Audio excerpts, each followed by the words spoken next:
Salut tout le monde, ici Adrian Mercier.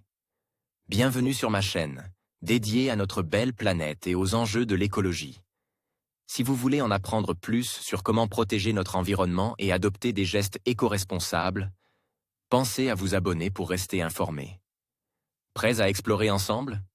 C'est parti! Bonjour à tous. Dans cette vidéo, je vais vous plonger dans le fascinant monde du volcanisme. Qu'est-ce que c'est exactement? Comment se forment les volcans et quels sont les différents types d'éruptions? Je vais également vous parler des impacts du volcanisme sur notre planète et sur nos vies.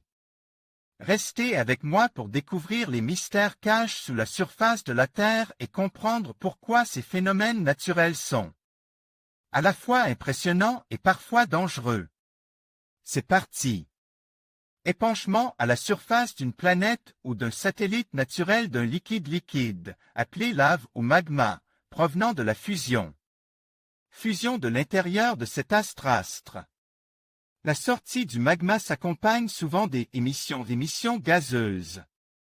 Les morphologies créées par le volcanisme sont très variables. Elles dépendent de la viscosité du magma et de sa richesse en gaz.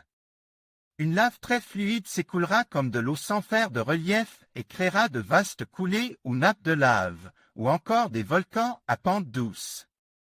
Inversement, une lave très visqueuse s'accumulera à la sortie en constituant un dôme ou une aiguille. Une grande richesse en gaz entraînera la pulvérisation du magma, dont les fragments s'accumuleront au point de sortie, engendrant des cônes, ou au contraire, saupoudront toute la région. Toutes ces possibilités existent, mais en général la nature présente des intermédiaires et les associe les uns aux autres, engendrant ainsi le volcan classique. Volcanisme dans le système solaire. Dans le système solaire, les planètes du type de la Terre et la plupart des gros satellites présentent, ou on présente, du volcanisme. Celui de Mercure et de la Lune est forme essentiellement de coulées et de nappes de lave sortant de fissures maintenant comblées, presque sans volcan au sens traditionnel. Il s'agit d'un volcanisme éteint depuis au moins 3 milliards d'années. Mars présente surtout un volcanisme de coulées et de nappes, mais aussi quelques volcans géants constitués d'une lave un peu moins fluide accumulée autour du point de sortie du magma. Le plus spectaculaire est Olympus Mons, le plus grand volcan du système solaire. Avec 600 km de diamètre et 24 km de hauteur. La Terre est venue présente tous les types de volcans, qui sont encore actifs de nos jours. La panne de l'activité volcanique dans le système solaire revient à Io, l'un des 4 principaux satellites de Jupiter,